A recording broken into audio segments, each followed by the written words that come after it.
Getting started with the Cozi app is very simple. You simply go to cozi.com and click the orange button in the top right hand of the screen that says Sign Up for Cozi.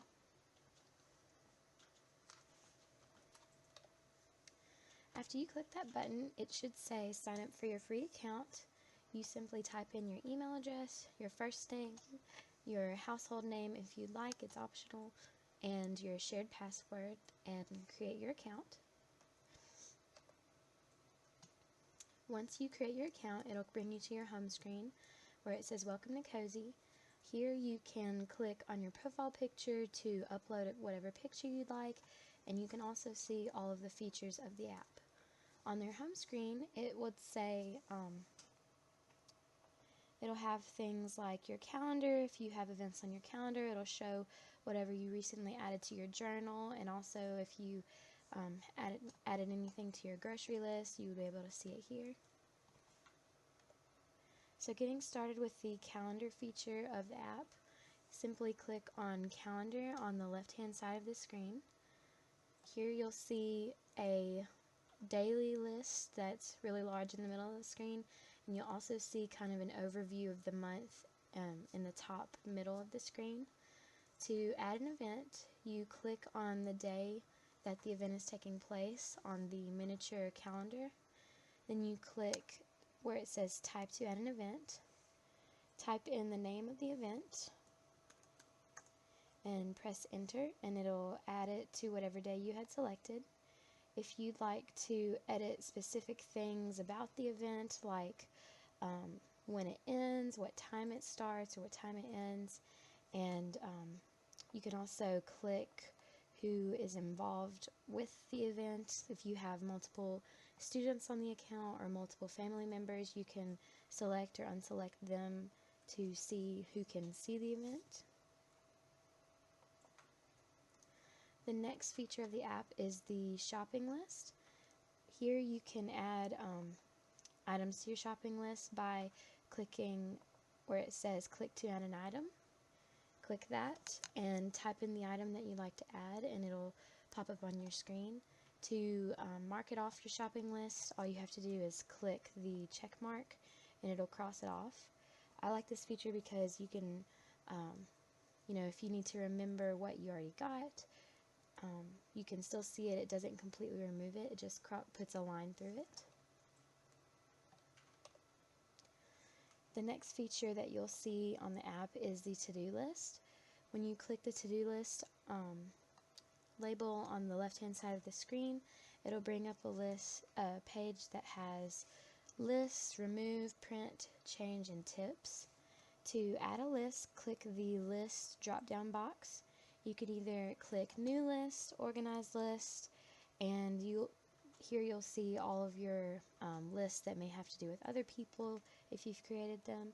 To create a new list, click New List, type in the name of your list at the top and click Enter, and then it'll bring you down to where you can click to add an item.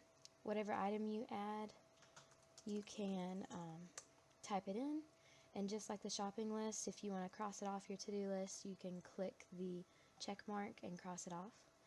The to-do list is a little bit different than the shopping list, though, because you can, like I said, if you have multiple students on the account, or if you have different family members, you can create different lists for a certain family member. So to assign it to a family member, click the dot that's beside the name of the list, and it says assign the list to who, and then you simply click the dot beside whoever you want to assign the list to. And this could be good, if you have, if you're using it for your family, you can, if your child needs to make their bed and brush their teeth and they need to remember to do that, you can add it to their list. Or if it's a student, you can let them use it to organize assignments and due dates, or you can type things in there for them. So the next feature on Cozi is the meal planner. So to access this, you click the meals label on the left hand side of the screen. This will bring you to a page where you can see a meal planner, recipe box, folders, and tips. To add a recipe to this, you click where it says new recipe, click the plus sign, and it will bring up a page where it says recipe name, description, link, ingredients, and preparation. So to add your recipe, type in all of those things and then click enter, and it should add it to your meal planner. You can use this for, if this is your class page, you could type in an experiment that you did with your class and let parents access it so that they can do it at home. If you're using it for your family, you can obviously add recipes in here so that you can remember them, or so that your kids can see them, maybe so they can see what's for dinner. The next feature of the app is the journal. This is the last feature that is free. The next two ones that are contacts and birthdays are part of the gold membership, which is not free. It's an annual fee.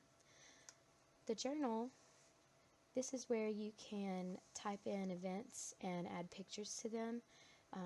Just like a journal, or if it's for your class, it may be for your students to look back and see what y'all did during the year, or for parents to see what you're doing in the classroom.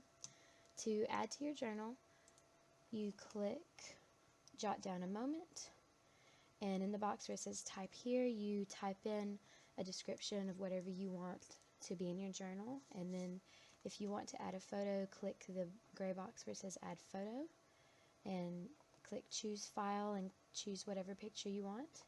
Then when you're done, you click save, and it should add it to your journal. This can also be viewed on your home page.